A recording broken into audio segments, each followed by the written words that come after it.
team, Ben Nash here. I'm one of the co-founders at XY Advisor and founder of the rapidly growing Pivot Wealth, which is my business baby. I started from scratch about 8 years ago, and I've since scaled up to become one of Australia's better known financial advice companies for high income accumulators. You can join me every Tuesday as I have the pleasure of furthering my own knowledge by interviewing some of the best people in our industry and beyond to improve every part of what we do with our advice process. We're currently hiring financial advisors and associates, so if our approach resonates, you can learn more at pivotwealth.com.au/careers. Open Invest is an innovative Melbourne-based investment platform giving Australians access to investment portfolios managed by the world's leading investment managers, including BlackRock, JP Morgan and Schroders. It's ideal for clients and prospects you can't support via traditional financial advice-led portfolio management.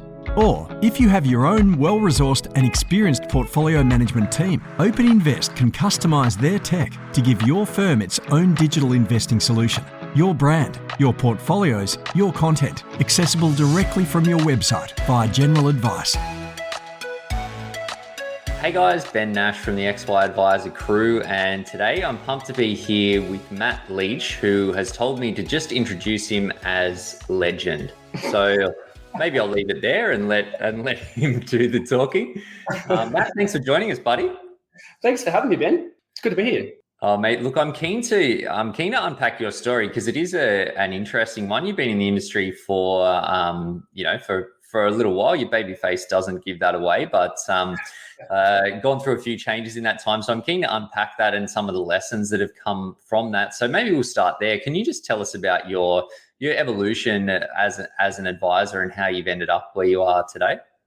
Yeah, it's kind of probably like a lot of advisors out there, I fell into the industry. My first kind of exposure was sitting at the dining table with my parents and their advisor.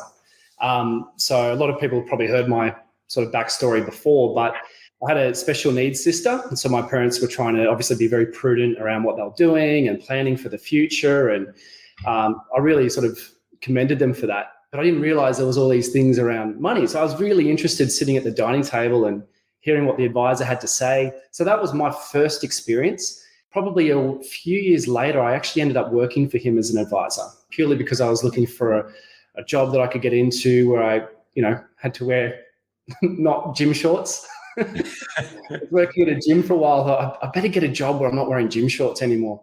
It'll be soon. So I'm trying to get a job where I can wear gym shorts. I'm going to go the other way. Times have changed, man. You're better off if you wear hoodies these days. But so that was my first experience. He sort of worked in an AMP firm, one-man band, when that really worked. Did that for a year, sort of got my diploma, and that was a really interesting experience. Didn't know what I was doing, didn't know much apart from super rollovers and insurance. I think I was about 22 at the time. And where I used to get clients was hopefully running into them at the shopping centre and then try and book an appointment. That was how I started. And it was very stressful and I had no idea what I was doing. So after that, I did a year with a private licensed firm, which used to work in with sort of Deloitte staff. So we'd go sit in their offices and try and deliver some advice and help them individually. Where'd I go to from there? And then I did quite a few years at PSK, which was a chartered firm, which was probably where I got most of my experience. Most of the exposure to different things out there, that buyer's agents and the estate planning piece and real holistic planning, the tax side of it. So that's where I really probably got that learning. So from there, and you can jump in any time, Ben, if you want to ask any questions about those particular places, but it was often often we feel like we need mentors in our life, and that mentor is going to show us all the things that we should be doing. But often my experience in financial advice was watching maybe what I didn't want to be and listening to other advisors talk and going, I'm not going to do it that way. I feel like this way is probably better for me. So really sort of maybe seeing what I didn't want to be to create my own style. I don't know if that's been your way, Ben, but I think that's pretty common in advice. I think we see a lot of things that we don't want to be. I think for me, I tend to pick like, I like you, when I started in advice, I had really very little idea what I was doing. Arguably still don't, depending on who you ask, but it's all subjective, so it's all right. Exactly. Started just doing basic advice, and in fact, that's where the XY advisor community all sprung from. That I left a really structured business where everything was spoon-fed and went into a small business where I had to figure everything out myself, and then was just doing basic super and insurance stuff. And Clayton, he left, he went through Horizons, started his own business and was figuring a lot of stuff out himself. Adrian, Paddy, the same, went through Horizons, started a small business off the back of that. And we're all just like figuring out. And Ray J, same deal. He went as an employee in another business, and we're learning from each other, had a couple of good mentors. And I would just pick one thing, one area, and then talk to 3 or 4 different people about how they did it. And I would probably pick the best bits. So probably not although I suppose you do see a few things that you want to avoid, but I would just go, oh yeah, that seems to gel with my personality or my clients or my values or how I picture advice in my mind, and then just go that way. And everything changes anyway. So it's like you just pick a starting point, and then the market starts giving you feedback, and you tweak and go from there. I was just going to say it's really common that advisors often can't look up to someone. It's about looking about what you don't want to be. So yeah, I had a really good experience at PSK. Really got some good exposure to different things. And the best thing I think I found at that point was the Astute Wheel tool. I've been a big advocate for the Astute Wheel for a really long time now, and I just think it completely shows and delivers the value to advice in one meeting. And we can talk about that today, if you like, around what the biggest thing for me has been. But I think one of the interesting points I think we should also talk about, just going back to what you just mentioned about some of your colleagues and them starting their own business. I always felt that starting my own business was the right way to go, and we've romanticized that a lot. But I went the other way and went, you know what, I'm spending more time talking to the license and, the accountant and going through wages and payroll. And so I don't want to be doing that. I want to talk to clients. So I went the other way and have since not become self-employed. You mean to tell me you don't enjoy spending 2.5 hours on the phone with ASIC Connect trying to figure out how to register professional year candidates, only to figure out that they changed all the rules, and you don't actually need to do that until like they're a provisional advisor now, apparently? That doesn't get you out of bed in the morning, Matt? Are you sure? Call me crazy, Ben, but no. So I'll probably I'll touch on that probably as we go through the timeline. But yeah, spent some time at PSK. I think it was about 4 years. And then I met some really great forward-thinking guys from Everlesco. Shout out to the guys at Everlesco. Yeah, so really had a good experience there. I think I may have been there for about 2 years. And most of these models and groups that I joined, I was almost like, I was running my own business, but I was like a subcontractor. So I was fitting into their broader business, but I was sort of growing my own book and, paying a percentage for office space. And then I was keeping the rest. So it was sort of a semi-self-employed model. And I got about 2 years at Everlesco. I thought, I really want to just try this fully on my own. And again, I think we do romanticize running our own business and what it means. And, I think it probably strokes our ego a little bit. So I felt compelled to go that way. And that's when I set up Insight Wealth.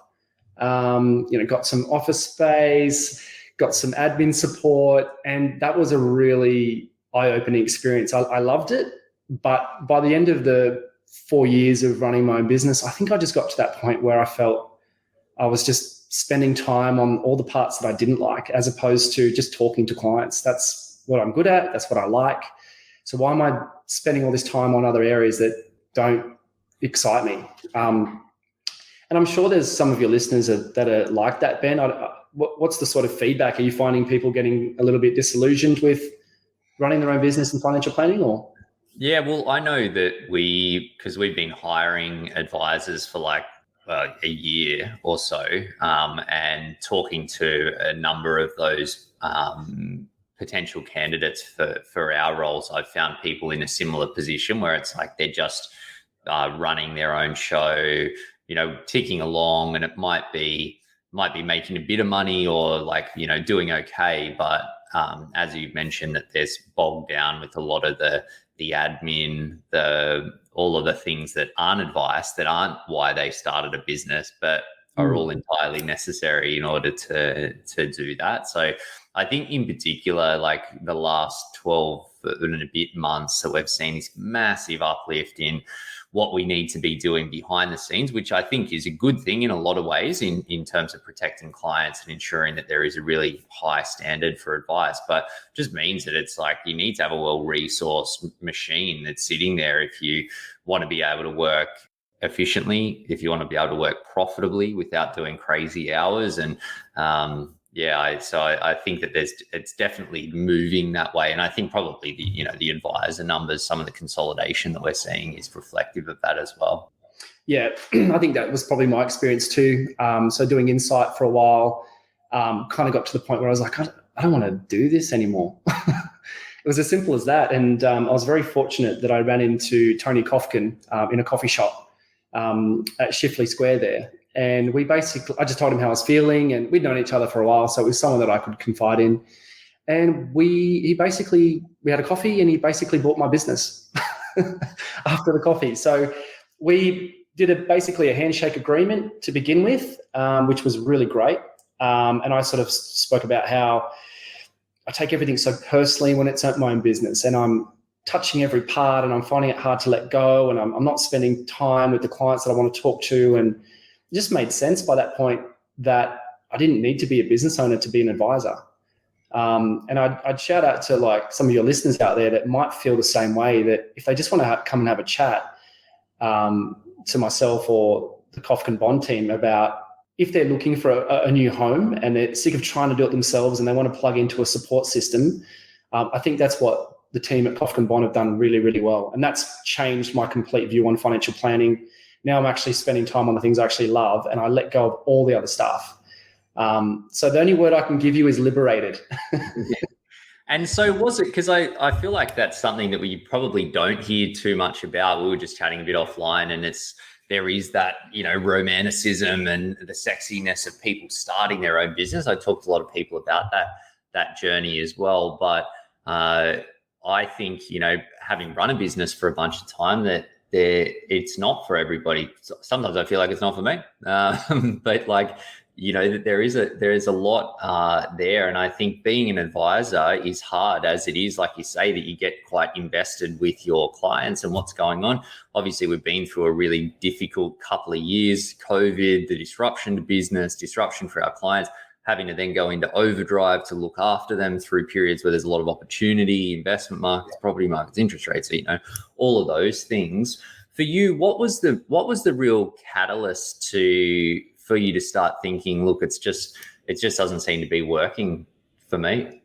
Yeah, I think I didn't enjoy at this time. This is before COVID, so COVID's been great because we're now on Teams and Zoom and all those kind of things. If you go back before that, when I was running my own business, I would still see clients after hours. I'd still do home visits because that's what I considered to be of value to the client. I would question that now, but I was doing a 9 to 5 in the city, and then I'd be seeing a client in their home, and then it's an hour to get home at night or whatever it was. And I'd be getting home at like 9 o'clock. It wasn't fair to the family. It wasn't a great way of trying to run a business. And at the same time, when you're running a business and then you're trying to bring on more staff, you're actually paying yourself last in a lot of cases. So you think of all the risk, all the time involved, you wear it all, and yet you feel like sometimes you're the last person to be rewarded. And I think that's really common in business. I think until you get to a certain point where you can hand off more and more things. But as a one-man advisor, watching the changes with Royal Commission, watching everything just actually triple in terms of difficulty, all of a sudden it was like we're going from one disclosure document to probably 9. And you're like, well, hey, I don't know how I'm going to do that. I have to buy more paper and more ink. But it got to that point where I was like, I don't want to do this anymore. I don't want to have to think about that. I don't want to have that discussion with the license and then wear all the other hats that we require and then be able to then talk to my clients. I had no capacity left. And I found that I wasn't being the best advisor I could be because you're actually distracted. You can't be. Yeah, it's a tricky one. I think for me, one of the lessons that I got from one of our business coaches at the time that we started growing out our team was that, to pay yourself a reasonable salary, like a market salary, and do that, before you, or like as you would for any one of your other team members. Because if you don't, then you run the risk that you are paying other people more than you're paying yourself, and you're carrying all of the responsibility, the pressure, and the stress. And then you can end up resenting your team or resenting your business even, because you're doing all this stuff, and it's like, well, why aren't I getting paid at least decently for it? And I think for me, I found it's like that principle of like effective dieting strategies have smaller plates, because you just tend to consume what's there. So it's amazing. You build your salary in, and then you're like, okay, well, you make that work. Whereas when your salary isn't in there, well, then that, it's not like you end up with big piles of money necessarily left over. That was a big core of it. I had a great business coach. I believe you might know him, Michael Back. Shout out to Michael Back, one of my favorite humans. I love that guy. He was so good. We'd catch up and have quarterly workshops with him. He was just that voice of clarity. He'd point out your blind spots. I think every advisor should actually have someone like that, or every advice business. And what I went to, and I started doing this when everyone was sort of on still percentage fees. I moved to a fixed fee retainer model, which would not have anything to do with products. And I used to have this basic math in my head where I'd have sort of 200 families. Sorry, my dog's waking up.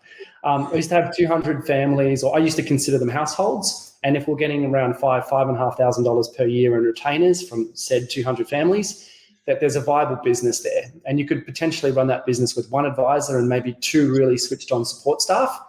And that was sort of the model I was going after. I thought that would work really well, but harder and harder and harder. And you find that it's just harder to even sit with clients, because you're like, well, I've just got to do all this paperwork, even though you've got staff doing it. So you get to that point where like, do I hire another two people to help make this work? Or do I have to change my thinking? Do I need to be charging $10,000 a year? Do I need to be charging $20,000 a year for said households? And that's not right for everyone. You can't have a one-size-fits-all model for all your clients. So, yeah, I kind of have gone back and forward with different models, but that's kind of what I thought was required to make it work. And I'm sure a lot of advisors aren't doing that. Yeah, look, I think that with the increased costs of running a business and the input costs as well from a regulation, admin, and compliance perspective, I would question for $5,000, it's almost like you can't do much outside of doing a review for clients. And then,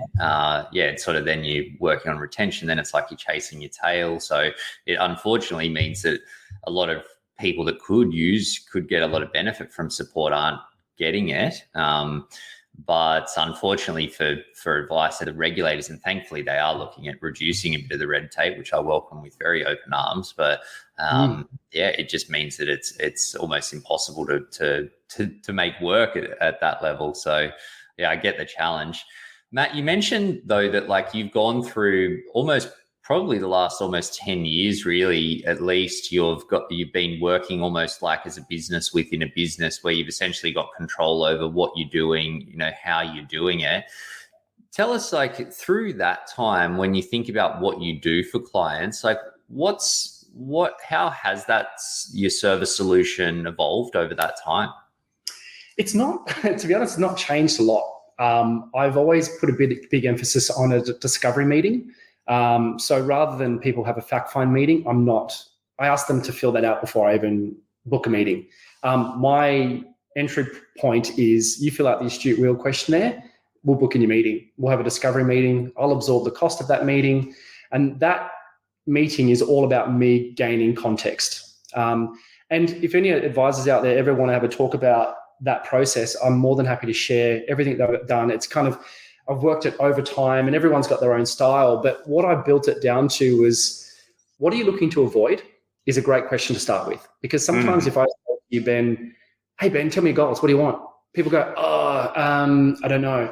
But if I go, Ben, tell me what you want. Yeah. And then you can flip that conversation. So I found that was a really good place to start.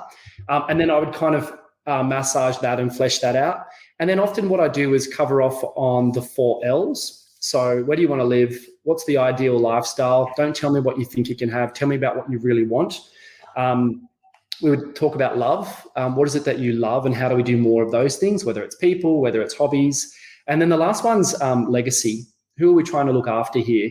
How are you going to be remembered? What do you need to do today to we almost talk about, who's at your funeral, writing your own liturgy type, not liturgy, what do you call it? Eulogy. It's almost like start with the end in mind, and then who are we looking after? Who do you want to give back to? So that's kind of the 4 L's. And then what I like to touch on is I'm not a psychologist by any degree, but I do like to tap in and go, tell me about what your parents were like with money.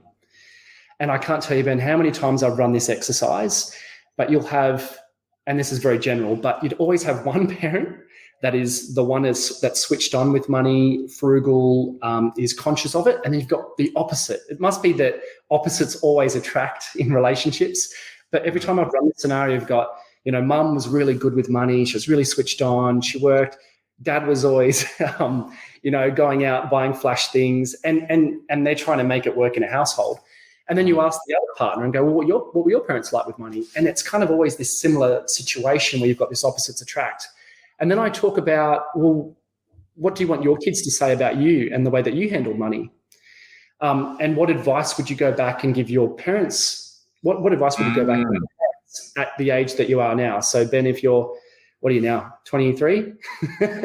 26. 26. What advice would you go back and tell your parents, Ben, at 26? What would you tell them to think about? Would you tell them to seek advice? Interestingly, when you run that exercise, the very advice that your client should have given their parents is the exact same advice they should be receiving today. So it's a very interesting exercise. I love that. Yeah, it's great. Very helpful. And if anyone ever wants to pick my brain about that, I'd be more than happy to share that.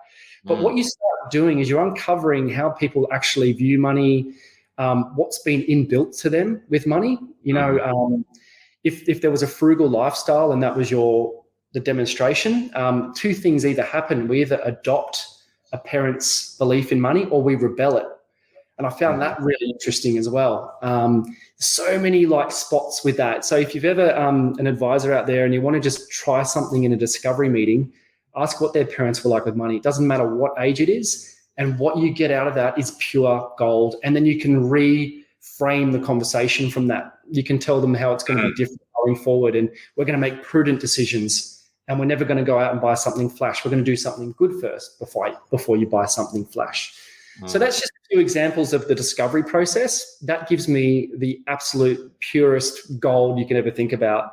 And because you've had this great conversation, they are your client. They're not going anywhere else. Yeah. Yeah, I love that. I like your parents' attitude, and I have used that one before, but I haven't used the one to say, well, when someone asks your kids, what do you want them to say? Because I feel like it's hard, you're really sort of tugging on the psychology or the heartstrings a little bit, that it's like you don't want your kid to go say the same thing, and then you don't want to be the shitty parent as well. But not organized one. You're like, oh. Yeah, but if you think about, okay, cool, let's put the words in your child's mouth. Let's put the words in their mouth about what they think about how you handled money. And I can tell you what's going to come out. It's going to be that you're prudent, you made good decisions, you invested wisely, you saved, you probably got some insurance, you addressed it, you kept it front of mind. You can go on and on and on. If you can articulate that out of a discovery meeting, you know everything that needs to happen now. And I think that made me a better advisor, not being scared to ask those questions. And sometimes on a few occasions, they've said, my dad passed away and my mum had to do everything, but she made good choices. But then my grandfather stepped in, and I was like, well, what was your grandfather like with money then? What influence did he give you? So you've got to be able to sort of pivot, pardon the pun there, mate. But you do have to pivot through those questions, and sometimes you get a few curly ones, but it's such a good process to run through. So if anyone ever wants to pick my brain, hit me up on LinkedIn and we can set up a chat. But it's such a good process. Nice one. And I'm interested to hear that not that much has changed over, almost a decade in doing that. What do you think, because I see, if I'm looking at the process, I feel like you're ticking a lot of the things that I would feel are important. And your process is obviously different to ours, but similar approach. And it's like you push the client to do a bit of homework, let them know that you're the boss and going to lead them through this journey and, take the time to understand them. But if it hasn't changed wholesale, what do you think, is it a conscious process of refinement that you do with that, or it's just work, so you just don't touch it? That's changed a lot over time. I think the core of it is probably the same. I think I got better asking harder questions and digging. Sometimes you think you've struck gold, I guess, if you're digging, and you're like, actually, no, there's more to this. And I think that's actually instincts. I think as an advisor, in those meetings, your instincts actually get better and you ask better questions, or you dig further when you should. You've got to poke and prod a little bit more to find out. Because I actually think you're only as good as your questions. I can't tell you how many times I've sat with a client and an accountant, and the accountant misses all these opportunities for a question. And then I think about what they've talked about with their tax return and what did you spend. And I'm like, this advice is crap because you haven't asked the right questions. You haven't asked enough. And I think our advice will only ever be as good as our questions. So coming back to your question, it has definitely changed a lot.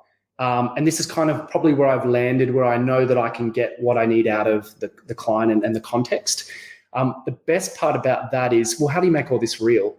And I've always liked the idea of building 10-year plans, even if we're talking about super.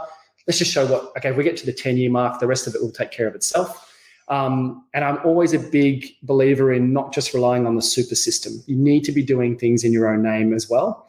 Don't just rely on the super system. I think by the time we retire, that system will be completely different. The rules are so different. Let's not just rely on $100,000 tax-free from super. Let's find another way. Let's create more buckets of money. And I'm a big believer in debt.